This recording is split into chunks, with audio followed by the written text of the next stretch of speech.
ये है आवाज न्यूज नेटवर्क और आप देख रहे हैं आवाज भारतवर्ष। नमस्कार, मैं हूं मुकेश और आवाज भारतवर्ष के इस विशेष कार्यक्रम में आपका स्वागत है।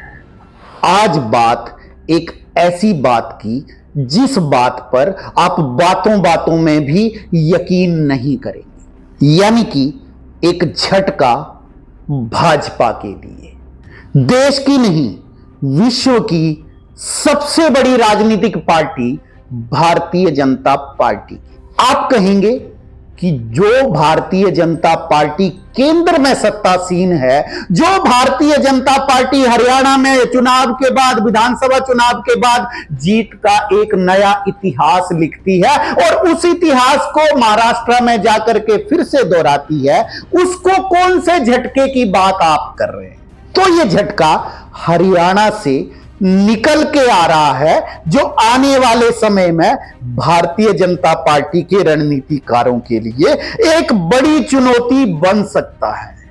और उस झटके का कारण है, या उस झटके का नाम है, हरियाणा के पूर्व मुख्यमंत्री मनोहर लाल खट्टर। जी हां, मैं हरियाणा के पूर्व मुख्यमंत्री मनोहर लाल खट्टर की ही बात कर रहा हूं। आप कहेंगे मुकेश जी क्या बात कर रहे हैं? हरियाणा के पूर्व मुख्यमंत्री मनोहर लाल खट्टर अब केंद्रीय मंत्री मनोहर लाल खट्टर हो गए हैं और केंद्र में भी बहुत मजबूत मंत्री हैं, बहुत नरेंद्र मोदी जी के बहुत करीबी हैं। जिस तरीके से पूरे हरियाणा में अक्सर कहा जाता है, बहुत हैवी मंत्रालय, भारी मंत्रालय उनके पास है और वो देश को एक नई दिशा के ऊपर ले जाने के लिए काम कर रहे हैं। मैं आपकी तमाम बातों से इत्तेफाक रखता हूं, लेकिन मैं फिर भी यह कह रहा हूं कि हरियाणा के पूर्व मुख्यमंत्री मनोहर लाल खट्टर ही हरियाणा भाजपा के अंदर सबसे बड़ी दिक्कतें पैदा कर रहे हैं, क्योंकि वो अब भले ही सीएम ना रहे हों, लेकिन वो अब सुपर सीएम हो गए। अब आप समझे मेरा इशारा किस तरफ है? हरियाणा के पूर्व मुख्यमंत्री मनोहर लाल खट्टर चाहे मुख्यमंत्री ना रहे हों, सीएम ना रहे हों, लेकिन अभी भी वो मुख्यमंत्री से, सीएम से सुपर सीएम हो गए हैं। उनकी मर्जी के बिना एक पत्ता हरियाणा सरकार में नहीं हिल रहा है। और ये जानकारी हम आपको अपने पुष्ट सूत्रों से दे रहे हैं, जिसमें राष्ट्रीय स्वयंसेवक संघ के भी काफी लोगों से हमारी बात हुई, साथ ही भाजपा के विधायक, मंत्री और संगठन से जुड़े हुए बहुत सारे लोगों ने भी इस बात की शंका जाहिर की है कि जिस तरीके से रोष अंदर ही अंदर पनप रहा है, जिस तरीके से मनोहर लाल खट्टर अपनी मर्जी के बिना आज भी हरियाणा में कोई फैसला नहीं होने दे रहे हैं, वो आने वाले समय में हरियाणा सरकार के अंदर एक भूचाल पैदा कर देगा।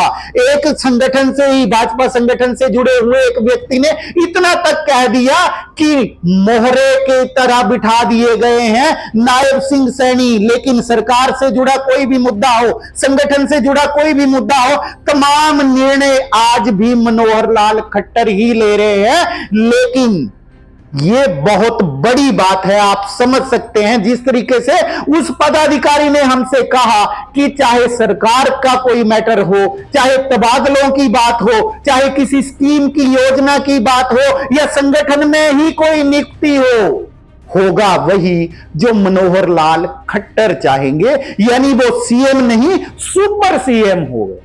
और ये वाकई हरियाणा में भाजपा के संगठन और सरकार के लिए बहुत बड़ी चिंता की बात है। वहीं आरएसएस से जुड़े हुए एक प्रतिनिधि, एक सोर्स ने हमारे कहा कि हो सकता है आने वाले 3 से 6 महीनों के अंदर नायब सिंह सैनी के खिलाफ भी अंदर से कोई आवाज उठ जाए। जिस तरीके से नायब सिंह सैनी काम कर रहे हैं, या जिस तरीके से खट्टर की ही हर बात को नायब सिंह सैनी मान रहे हैं, उस बात से इस बात की आशंका और बढ़ गई है। तमाम विधायकों के अंदर रोष है, तमाम मंत्रियों के अंदर रोष है। उनको कुर्सी तो मिल गई है, सत्ता की चाबी तो मिल गई है, लेकिन वो कर कुछ नहीं पा रहे हैं। इसका एक उदाहरण और देखने को मिला जब ग्रुप डी के तबादलों तक को सीएम ऑफिस से हैंडल किया जाने लगा। हमारा सोर्स इस बात की पुष्टि कर रहा है, हमारे सूत्र इस बात की पुष्टि कर रहे हैं, जहां पर तमाम अधिकारियों के तबादलों तक की सारी देखरेख सीएम ऑफिस से हो रही है। यानी कि तमाम मंत्री और विधायक सिर्फ दिखावे के लिए रह गए हैं, सत्ता पूरी की पूरी अधिकारी चला रहे हैं। और ना तो वो मंत्रियों के फोन उठाते हैं, ना विधायकों के फोन उठाते हैं। जुम्मा 4 दिन हुए हैं भाजपा की सरकार को बने हुए, और इस तरीके के रुझान अगर अभी से आना शुरू हो गए हैं तो यकीन मानिए ये भारतीय जनता पार्टी के लिए बहुत बुरी खबर है। और ये हरियाणा है, अगर इस तरीके से हरियाणा से ये आवाज अभी से उठना शुरू हो गई तो आने वाले समय में ये चिंगारी बहुत दूर तक सुलग सकती है। अब आप समझ गए मेरा इशारा किस तरफ था? जी हां, यानी कि एक बात बिल्कुल साफ है कि नायब सिंह सैनी भले ही सीएम हो गए हो, लेकिन मनोहर लाल खट्टर की छाया से उभरकर वो अभी तक आगे नहीं जा पाए हैं। ऐसे में केंद्रीय नेतृत्व को सोचना होगा। हमारे एक पुष्ट सूत्र ने इतना तक कह दिया कि जो अधिकारी इन तबादलों को देख रहे हैं वो ना तो किसी विधायक का फोन उठाते हैं, ना मंत्री का फोन उठाते हैं। यानी कि जनता के दरबार से या जनता जो भी अपने प्रतिनिधियों के पास जाती है, वहां पर प्रतिनिधि बेबस नजर आ रहे हैं, उनकी बात सुनने वाला कोई नहीं है।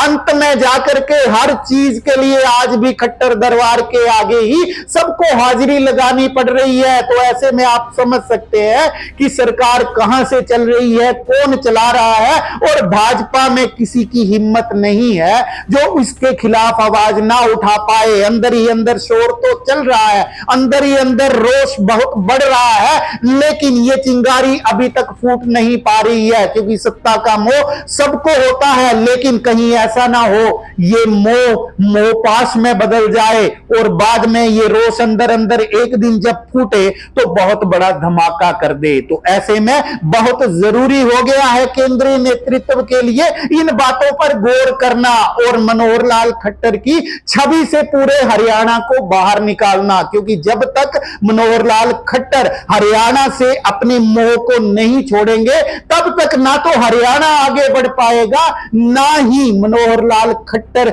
देश का भला कर पाएंगे। क्योंकि ये बात मनोहर लाल खट्टर को भी समझनी होगी। अब उनके ऊपर अकेले हरियाणा की जिम्मेवारी नहीं है, उनको पूरा देश देखना है। और इतने भारी भरकम मंत्रालय प्रधानमंत्री नरेंद्र मोदी ने उनके ऊपर सौंप रखे हैं, उनके पास दे रखे हैं, तो उनमें कुछ ऐसी योजनाएं लाएं, उनमें से ऐसा कुछ काम करें जिसका फायदा पूरे हरियाणा के साथ साथ पूरे देश को हो और वो पूरे देश के नेता बन सके।